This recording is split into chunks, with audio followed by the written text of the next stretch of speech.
The Quench, where you ask, we answer.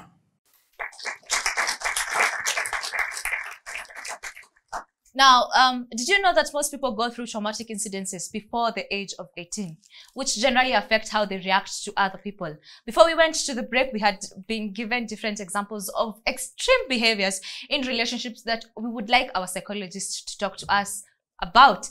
I would like him to shed light to us about what causes these traumatic incidences, and then how do these traumatic incidences manifest themselves in our day-to-day activities. Now, the first question, Dr. King, will have to be, how do these traumatic incidences happen and how do they manifest themselves? Please make sure they are relatable to the examples that we've been given here to try and answer the questions of our audience. Yes, thank you. I want to take us back to our childhood experiences. Psychology says that what happens to you between year 1 and 6 really has a lot of impact on what happens to you and how you behave throughout your life. Okay? So in year 1, when you are born to the time you are 1.5 years, you are taken care of, you are totally dependent, and you are taken care of by people who are outside your influence, whether it is your parents or your primary caretaker, or maybe a house girl or foster care, all that. And normally what happens is that you build the sense of trust at that age. That's when you learn to trust or to distrust. Someone called Sigmund Freud said that by breastfeeding, a baby bonds with a mother. And by bonding with a mother, they also they derive a lot of pleasure. And that pleasure builds their personality. If they don't breastfeed enough, they develop a sense of distrust. They feel like the world is very hostile and they cannot trust anyone. So that is a baby who is less than 1.5 years. Can you see? That means if you find yourself very hard to trust people, people have trust issues, then we can trace it to your Breastfeeding. Yes. And if you over breastfeed, the child is always breastfeeding, they also have a challenge. So you have to strike a balance. Yeah. A balance between feeding the child and letting the child go. By the time 1.5 years are over, the child is mediating a crisis, a trauma, on how now to divorce from breastfeeding and the focus on breastfeeding to move to the next developmental milestone. From 1.5 years to 3 years, the child has now developed what we call sphincter muscles. So they can have breaks, they can go to the toilet, they can control their bowel movements. And so what happens is that the child will derive pleasure in controlling their toilet behavior. Are we together? Yes. So that one has been looked by psychologists as the period where the child learns to be independent. Now they are learning to be independent from the parent. When you feel like going to the toilet, you just go and you can postpone the urge to visit the washroom until an opportune time.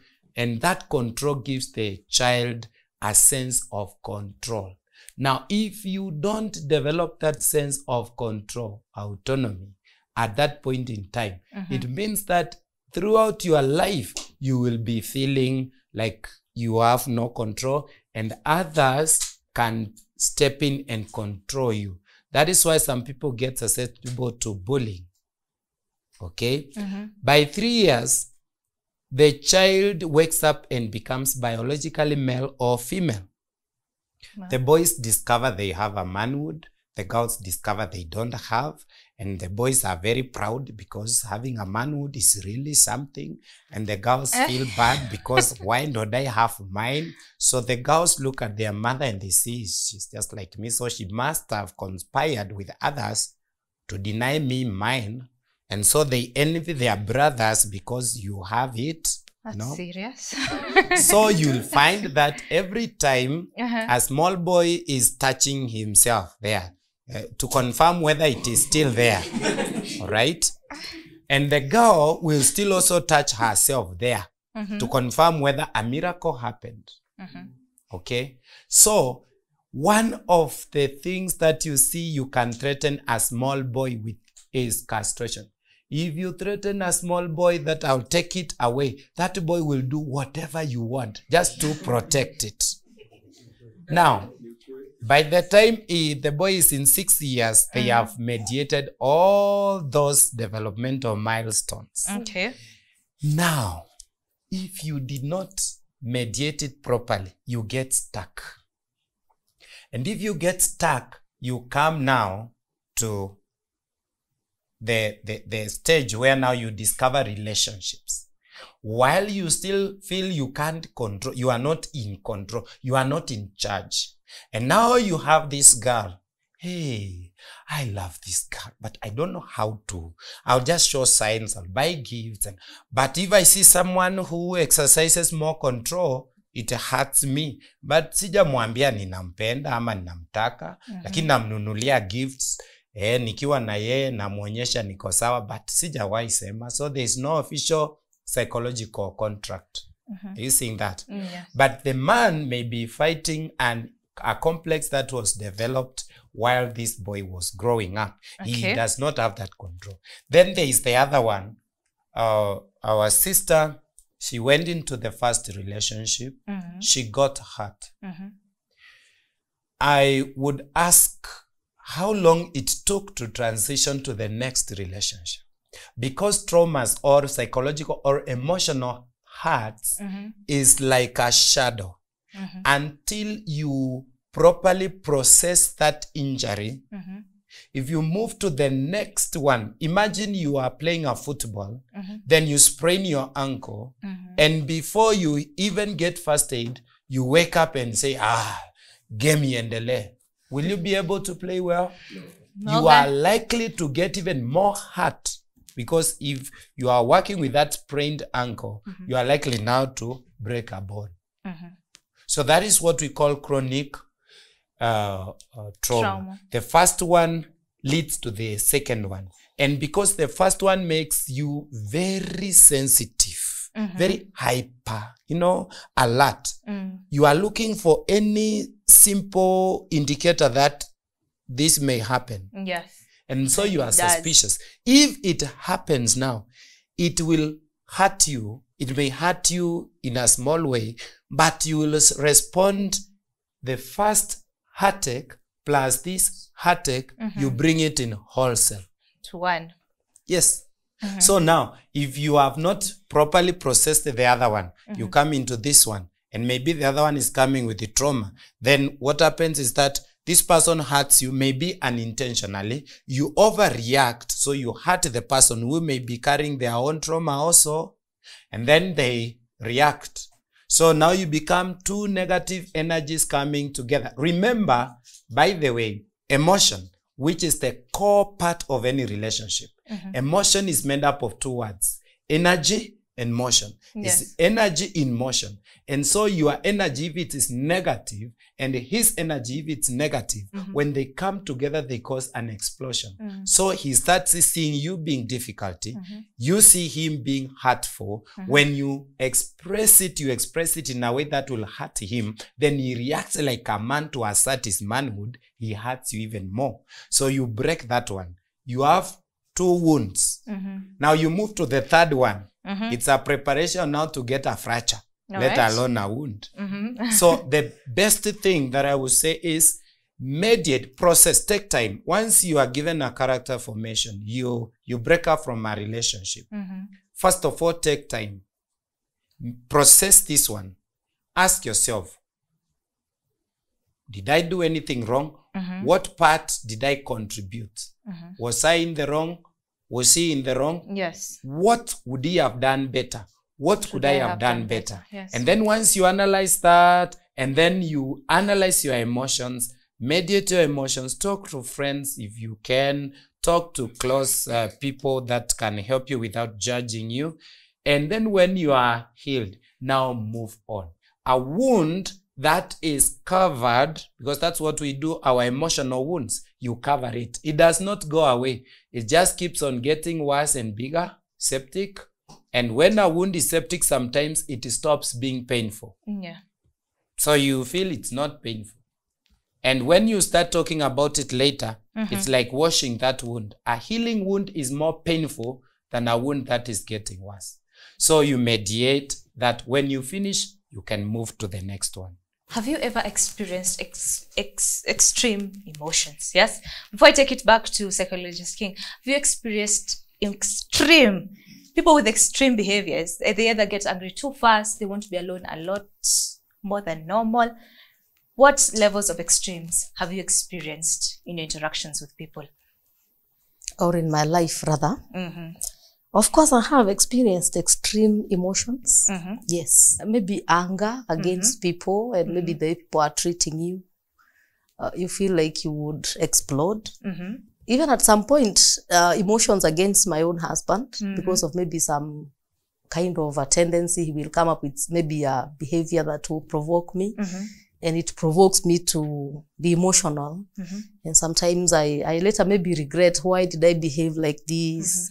And or later maybe I find myself asking myself, why did this man act like this? And maybe with a bit of processing, I come to find myself out. And I also find out why this person behaved this way. And at some point I get to a place of understanding. Yeah.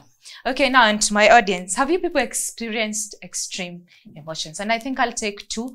Talk to me about people who have acted in extremes. Like when you really think about that situation, all you have to say is that was not normal. That was not normal. Let me hear. Yes, please.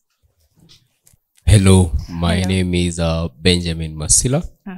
Once again, there's this instance that happened some few years ago where a particular guy just drove from Kisumu to Nairobi just to assassinate, to make it plant, a particular lady, because he found out that the lady was untrustworthy. Well, they were in a relationship. So the guy took it too far, because he came specifically for that particular task. Wow. Yeah, if you remember it a while ago. And that, I believe, that is too That is extreme. Yeah. That is extreme. Hello, everyone. Hello. My name is Jeff, and my case is from a person who is very, very close to me, and she dated a guy who later broke her heart, and the guy went to the best friend of her. And so, but the lady, noticing that the guy was dating her best friend, she just took a knife and she stood somewhere where that lady used to pass most of the times. But thank God I noticed before, because she could have done something bad. Oh, that is extreme. Hi, I'm Leah Ikorit. This personal, me, myself, I think I've gone through that extreme. It's like I was living with my eldest sister, and it's like she was trying to tell me the rightful things, but I don't want to hear. I throw tantrums, and I reached up to a point I was committing suicide. So we had to fight with her so that she can snatch a knife from me. Oh, okay. That is pretty extreme. And I love the fact that it comes from a personal perspective. Now, so with those extremes that we have been mentioned, Dr. King, I would like you to tell us, away from the manifestations of the traumatic incidences, how does someone get to such extremes? We are emotional beings. And sometimes emotions, as I said, is energy in motion. Sometimes when you overload the energy, the motion becomes hampered. You get what I mean? So when you get into such situations, sometimes there may be too much energy. When you get into that point, we call it blind anger. So you find yourself, you are doing things that you are not aware. We call it emotional fugue. That you go into a point where you are not in control of yourself. You are in a point of diminished responsibility. And then you overreact. when you come back to yourself, you say, what got into me? Okay. So that is what we call it, the blind anger. And blind anger can be either go inward or outward. When you have your anger expressing itself outward, we call it explosion. So you can find that you beat someone until you wonder, mtu amechapwa na lori ama? Or it implodes. And when it implodes, it goes into you. That's when someone can keep quiet and do something that you wonder. Tulikuwa tunacheka na yeye hapa, ati amefanya nini? So something like that. This comes from that, the emotions. And remember, we talk about falling up. So when you fall in love, you fall. You don't time yourself. You find yourself down there. And so when you find yourself down there, you choose to stand or to stay down there. How long you stay down there and how deep you decide to go down and to fall and to stay there is what determines also how much energy that you will expend when it is no longer tenable to stay down there. How do we model ourselves to be the best versions of ourselves? We have learned that we could have gone through traumatic experiences without knowing that have modeled how we behave, how we react to people. Or we have faced people with traumatic experiences that have affected us. So how do we model ourselves to be the best versions of ourselves? Maybe I would say the scripture says that in a multitude of counsel, purposes are established. So it is important for when you realize maybe you have issues, maybe when you're an adult and they came up from your childhood experiences, that you are not even aware they happened. Like the psychologist was saying, some of us were breastfed for only 1 year. So maybe some of our behaviors today of lack of trust is because hatukutosheka na maziwa. So how do you help yourself now to become a best version of Ama who you are? ulichapwa na house girl. Yeah, Or such things like that. experiences. Or maybe you watched your daddy fight your mom. You know, the kind of picture or image you have concerning marriage is what you saw with your parents, and now you are here, you look at all men like your daddy and you're there saying, I will never get married. I would say, as I've said, that in a multitude of counsel, your purposes will be established. And I believe one of the purposes is now to model yourself to become a better version of you.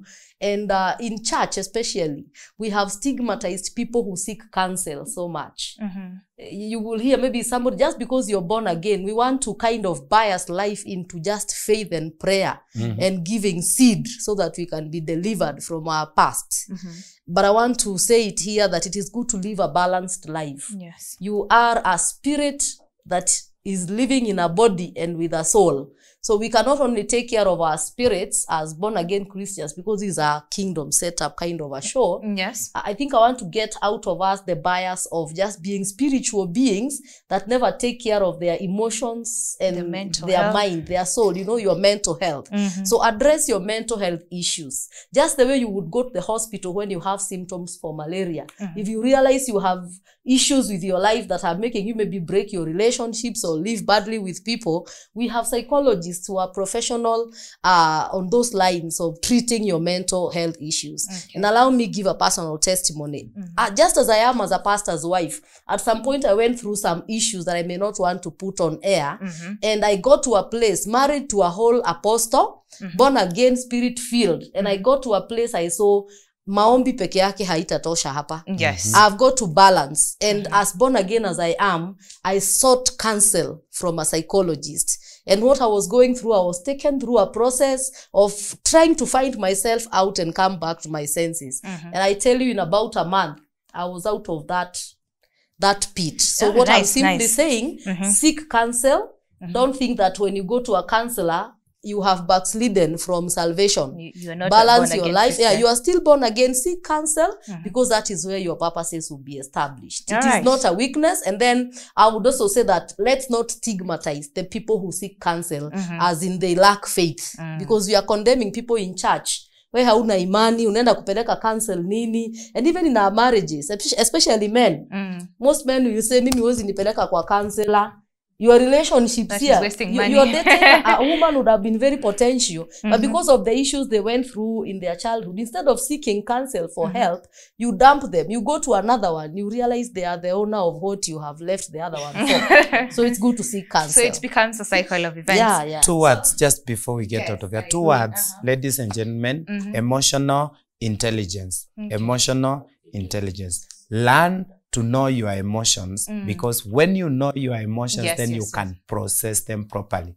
When you know, I am disappointed, but I'm thinking I am angry, you ask yourself, am I angry or disappointed? Or find out, what is it exactly you are feeling? Where is it coming from? And always ask yourself, have I done anything wrong? And if your answer is yes, seek amends. If your answer is no, then don't carry a burden unnecessarily. Oh, that is lovely. That is lovely. And with that, we culminate our episode on overcoming trauma. And I think that we have exhausted what we could have in this episode, and we have learned a thing or two. By the end of the day, what you could take home is this, that traumatic incidences are not within your control. You do not control what happened to you, what will happen to you, or what has happened to you. What you can control is what happens after. So as Pastor King has said, emotional intelligence. And to echo the words of Pastor Mary, seek counseling. If you need it, then seek it. My name is Wangeshi Karemi, and this was The Quench on MBC ITV. I'll see you next time.